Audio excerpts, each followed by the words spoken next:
எல்லோருமே உழைக்கிறாங்க. ஆனா, எல்லார்கிட்டயும் பணம் சேர்றதே இல்ல. ஏன்? சில பேர் மட்டும் படுத்த படுக்கையா இருந்தாலும், அவங்க கிட்ட பணம் வந்து குவிஞ்சுகிட்டே இருக்கு. ஆனா, பல பேர் ராப்பகலா மாடு மாதிரி உழைச்சாலும், மாசம் கீழ ரூ. 1 கூட மிஞ்சுறதே இல்ல. இதுக்கு காரணம் அவங்க உழைப்பு குறைவு இல்லை. அவங்க கிட்ட இருக்கிற மணி மைண்ட் செட் தான். நீங்க ஒரு காந்தமா மாறினா மட்டும் தான் பணத்தை உங்க பக்கம் இழுக்கவே முடியும். இன்னைக்கு இந்த வீடியோவுல உங்கள பணகாந்தமா மாத்தப் போற அந்த 10 ரகசியங்கள் என்னன்னு பார்க்க போறோம். ரொம்ப விரிவா பார்க்க போறோம். இத கடைபிடிச்சா உங்க பணப் பிரச்சனை நிரந்தரமா முடிவுக்கு வரும். அதாவது பணம் கோடிக்கணக்குல இருக்கணும். அப்பத்தான் நான் சந்தோஷமா இருப்பேங்கிறத தவிர்த்து, நம்மளுடைய வேலை, அதுக்குண்டான சம்பளம், அந்த பணத்த வச்சு நம்ம எப்படி சரியான வாழ்க்கை முறை வாழ்றது அப்படிங்கிறதும் ஒரு பணக்கார தன்மைங்கிறத நீங்க இந்த வீடியோவோட கடைசியில புரிஞ்சுக்குவீங்க நண்பர்களே. இது ரொம்ப வாழ்க்கைக்கு தேவையானது. இந்த காலத்துல நிறைய பேர் நெனச்சுக்கிறாங்க, என்கிட்ட அவ்வளவு பணம் இருந்தா தான் நான் பணக்காரன் அப்படின்னு. அப்படியெல்லாம் கிடையாது. எல்லாமே ஒரு மைண்ட் செட் தான். இந்த வீடியோவ கடைசி வரைக்கும் பாருங்க. இப்போ முதலாவது விஷயம், பணத்தின் மீதான எண்ணத்தை நம்ம மாத்தித்தான் ஆகணும். நம்ம ஊர்ல ஒரு தப்பான கருத்து இருந்துகிட்டே இருக்கு. பணம் எல்லா தீமைக்கும் ஒரு காரணம் அப்படின்னு. இந்த ஒரு எண்ணம் உங்ககிட்ட இருந்தா, பணம் உங்ககிட்ட வரவே வராது நண்பர்களே. ஏன்னா, உங்க மனசே அத ஒரு தீமையா பாக்குது இல்லையா?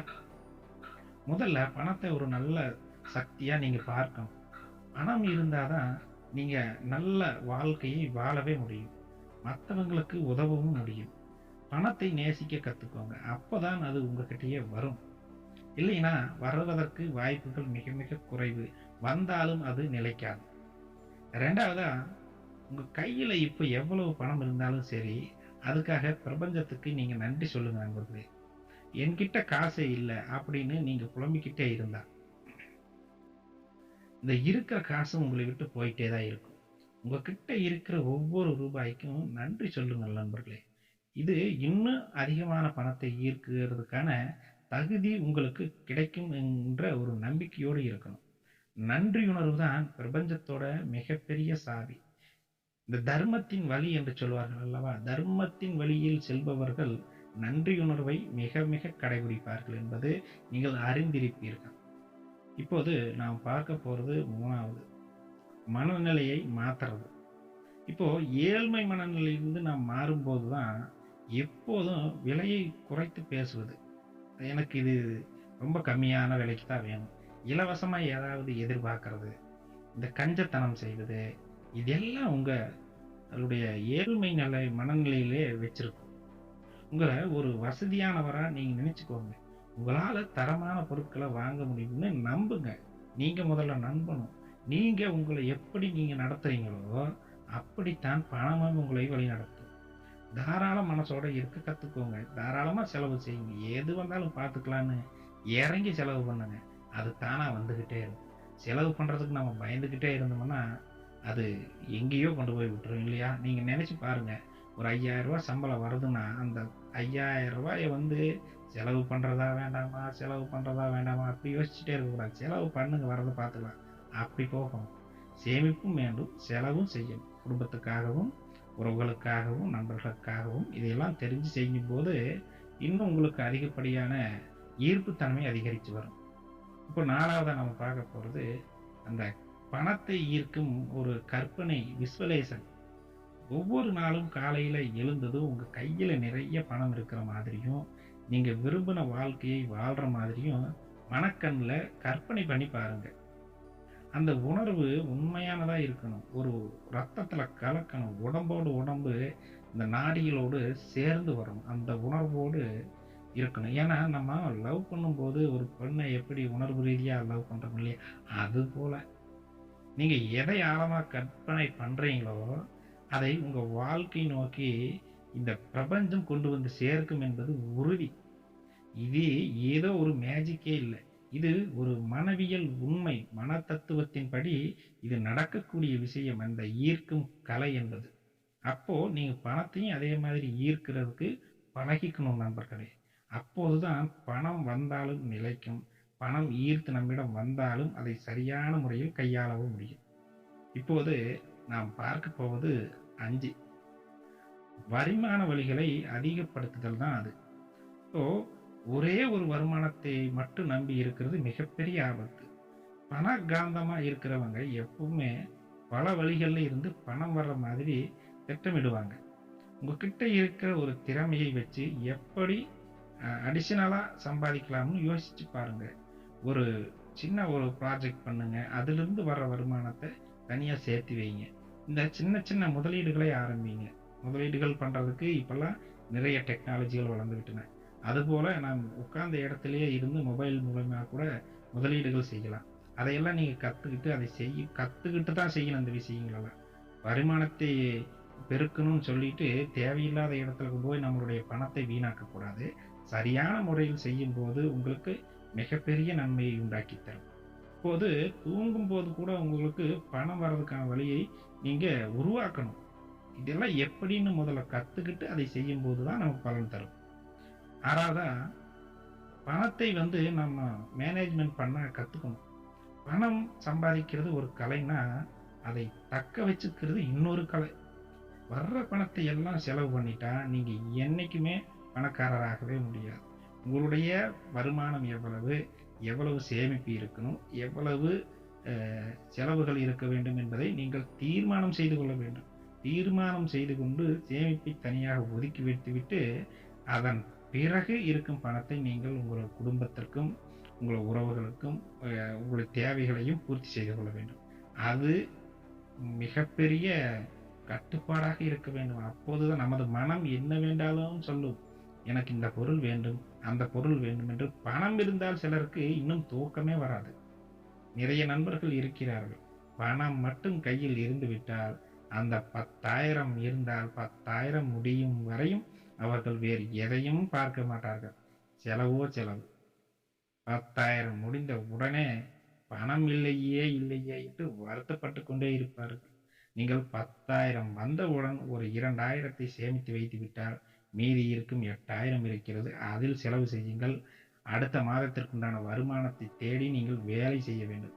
அப்போது அடுத்த மாதம் ஆகும்போது 2,000 சேமித்தால் 4,000 ஆகிவிட்டன. இப்படித்தான் சேமிப்பை தொடங்க வேண்டும். பணத்தையும் நிர்வகிக்க கற்றுக்கொள்ள வேண்டும்.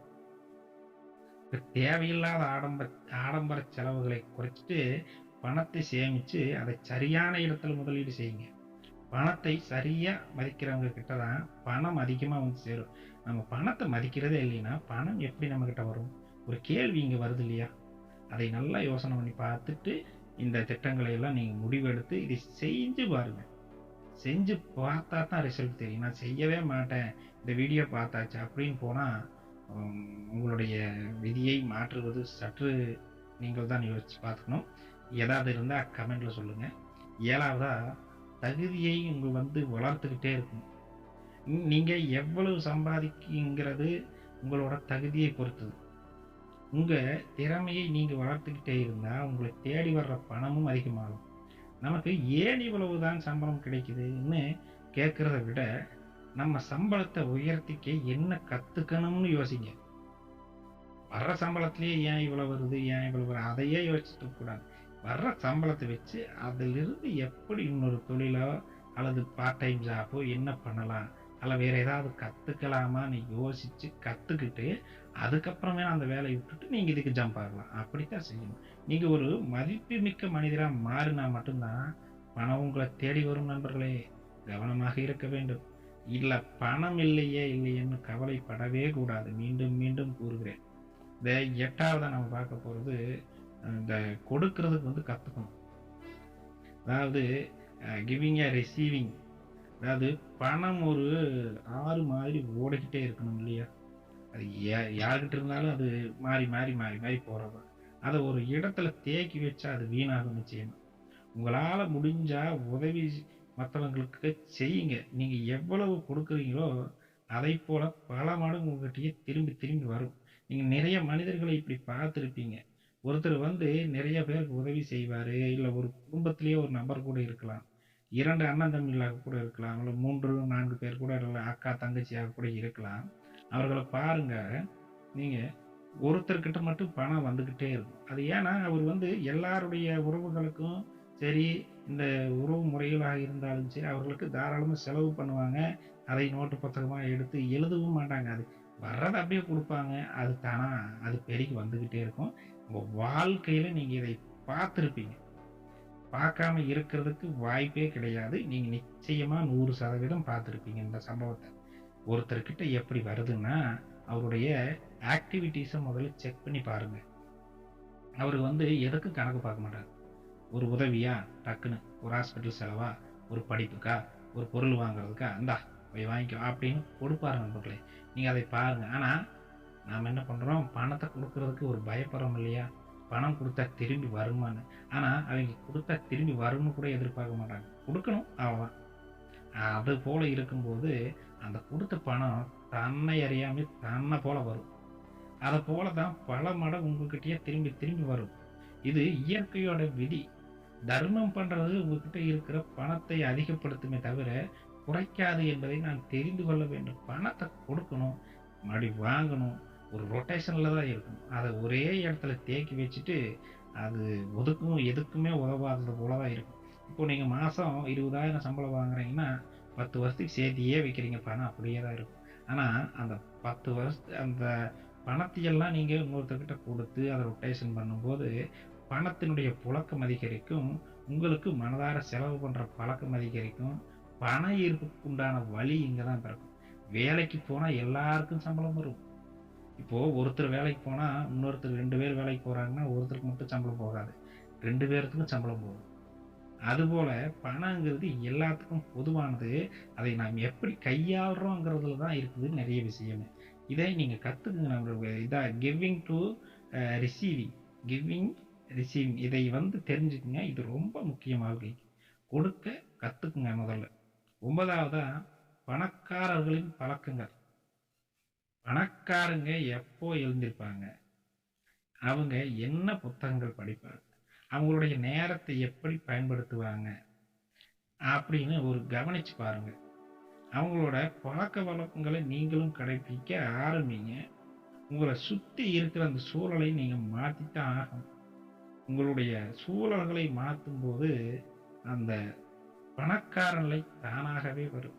என்கிட்ட இல்லையே, அப்படி இப்படி என்று போட்டு குழப்பாம, அந்த புதிய பழக்கங்களை உருவாக்கிக் கொண்டு, இந்த அ சாதிச்சவங்க கூட பழகுங்க. அந்த பாசிட்டிவ் எனர்ஜி தான் உங்களையும் ஒரு வெற்றியாளரா மாத்துறதுக்கு உண்டான மிகப்பெரிய வழி.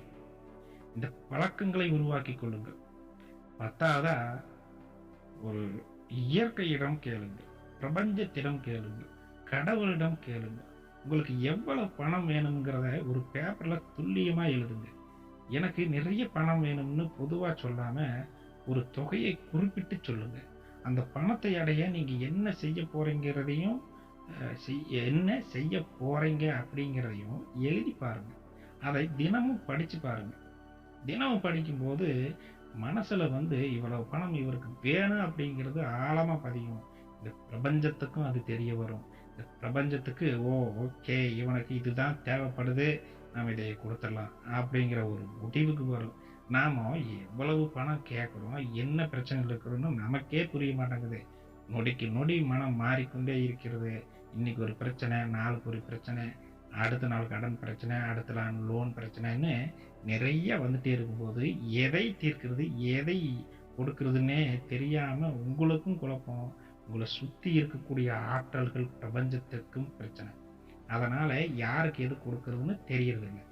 அதையும் நீங்க மாத்திக்கணும். நிஜமா இது ரொம்ப முக்கியமான விஷயம். எனக்கு இதுதான் வேணும். ஒரு சுமாரா 1 கோடியா, 10 லட்சமா, 5 லட்சமா தீர்மானம் பண்ணிட்டு நீங்க சொல்லக்கூடாது. கரெக்டான நேர்த்தியா சொல்லணும். மனசுல பதிய வச்சு பிரபஞ்சத்துக்கிட்ட அனுப்பணுங்கிறது எப்படி? மன ரீதியா, உணர்வு ரீதியாக அனுப்பணும். ஏதோ நான் நினைச்சிட்டேன், எழுதிட்டேன், படிச்சேன் அப்படி அனுப்பக்கூடாது. உணர்வு ரீதியா அது பாயணும். ஆற்றல்களாக பாய்ந்து இந்த பிரபஞ்சத்துக்கே கேட்கணும். உங்க மனசுல இருக்கிறது எழுத்து பூர்வமா அப்படி இருக்கணும். அதை நீங்க படிக்க படிக்கத்தான் அதுக்கு மனசுல பழகும். பிரபஞ்சத்துக்கிட்ட நீங்க தெளிவா கேட்டா மட்டும்தான் அது உங்களுக்கு சரியான நேரத்திலையும் கொடுக்கும், சரியான இடம் பார்த்து கொடுக்கும், சரியான ஒரு சூழ்நிலைக்காக பணத்தை கொடுக்கும். நீங்க நல்லா புரிஞ்சுக்கங்க. பிரபஞ்சத்தை விட்டுறவே கூடாது. நீங்க நிறைய பேரை பார்த்துருப்பீங்க. இந்த இயற்கை நம்புறவங்க, பிரபஞ்சத்தை நம்புறவங்க, கடவுள்களை நம்புறவங்கலாம் டாப்ல தான் இருப்பாங்க எப்பவுமே. ஏன்னா அவங்க ஒரு பகுதிய இந்த பிரபஞ்சத்துக்கிட்டயே விட்டுருவாங்க. எனக்கு இதுதான் வேணும் அப்படின்னு அவங்க அப்படியே சரண்டர் ஆயிருவாங்க. நீங்க பாருங்களேன் நண்பர்களே. இந்த ஒரு மனிதரையும் நீங்க வாழ்க்கையில பார்த்துக்கிட்டே இருந்திருப்பீங்க. இந்த சரண்டர் ஆகணும். சரண்டர் ஆயிட்டீங்கனால உங்களுக்கு என்ன வேணுமோ, உங்க மனசுல என்ன இருக்குதோ அது நடக்க ஆரம்பிக்கும். இதை நீங்க நல்லா தெரிஞ்சுக்கிட்டீங்க இன்னைக்கு. நண்பர்களே, பணம்ங்கிறது ஒரு கருவிதான். அதை எப்படி பயன்படுத்தணும், எப்படி ஈர்க்கணும்னு தெரிஞ்சுக்கிட்டீங்க. நீங்களும் ஒரு பணக்காரர் ஆகுவீங்க அப்படிங்கிற ஒரு தன்னம்பிக்கையோடு இருங்க. இன்னைக்கு உங்க எண்ணங்களை நீங்க மாத்துறதுக்கு உண்டான இ- புதிய எண்ணங்களை உருவாக்கிங்க. மனதை காதலிக்க ஆரம்பிங்க. உங்களை நீங்களே நம்பணும். அதுக்கப்புறம் பணத்தை நீங்கள் லவ் பண்ணணும். இந்த ரகசியங்களை உங்களுடைய வாழ்க்கையில பயன்படுத்தி பாருங்க. இந்த சொன்ன விஷயங்கள் எல்லாத்தையும் பயன்படுத்தி பாருங்க. பெரிய விஷயங்கள் எல்லாம் கிடையாது. இந்த 10 விஷயங்கள் தான் பணக்காரன் ஆகிறதுக்குண்டான எளிய வழி. உங்ககிட்ட எத்தனை கோடி வேணும், அத்தனை கோடி வேணும் இருந்தா தான் பணக்காரன் அப்படி கிடையாது. இருக்கிற வருமானத்தை வச்சு கரெக்டான அளவு சேமிப்பு, கரெக்டான அளவு செலவு, கரெக்டான குடும்ப வாழ்க்கை, அவ்வளவுதான். உங்ககிட்ட எப்பவுமே பணம் இருக்குதா, அப்ப நீங்க பணக்காரன் தானே. நீங்க ஏன் அப்படி இத்தனை பணம் வேணும், அத்தனை பணம் வேணும் அப்படின்னு நீங்க யோசிச்சுட்டே இருக்கிறீங்க? யோசிக்காதீங்க. இந்த விஷயத்துல யோசிக்க வேண்டிய விஷயமே கிடையாது. வருமானம், சேமிப்பு, செலவு, இதுதான் குறிப்பா. அதுக்கப்புறம் முதலீடு செய்யும் போது உங்களுடைய வருமானம் நல்லா வர்றது, ப்ராஃபிட் நல்லா வரும் மாதிரி இருந்தா நீங்க அந்த பழக்கத்தை விட்டுட்டு, அந்த வேலைக்கு போற பழக்கத்தை கொஞ்சம் கொஞ்சமா கம்மி பண்ணிட்டு, உங்களுடைய முதலீட்டு பழக்கத்தை நீங்க அதிகப்படுத்திட்டே வரும்போது, உங்களுடைய நீங்க தூங்கும் போது கூட வருமானத்தை ஈட்டுறதுக்கு உண்டான வாய்ப்புகள் அதிகரிக்கும். ஆனா இதையெல்லாம் கடைபிடிச்சு வந்தா தான். நான் உடனே பணக்காரன் ஆவேன், அப்படி செய்வேன், இப்படி செய்வேன்னா அது நடக்காது. இருக்கக்கூடிய இந்த 10ஐயும் சரியா செஞ்சு வந்தீங்கனாலே பணக்காரராக இருக்கணும் நிறைய வாய்ப்புகள் இருக்கு. கண்டிப்பா ஒரு பெரிய மாற்றம் வரும் நண்பர்களே. இந்த வீடியோ உங்களுக்கு பிடிச்சிருந்தால் லைக் பண்ணுங்க. உங்க கருத்துக்களை கமெண்ட்ல சொல்லுங்க. அடுத்த ஒரு சுவாரஸ்யமான வீடியோவில் நாம் சந்திப்போம். உங்களுக்கு ஏதேனும் சந்தேகங்கள் இருந்தால் நிச்சயமாக கமெண்டில் சொல்லுங்கள். உங்களுடைய கமெண்ட்களை படிப்பதற்கு நான் மிகவும் ஆர்வமாக இருக்கிறேன். நன்றி நண்பர்களே. அடுத்த வீடியோவில் பார்க்கலாம்.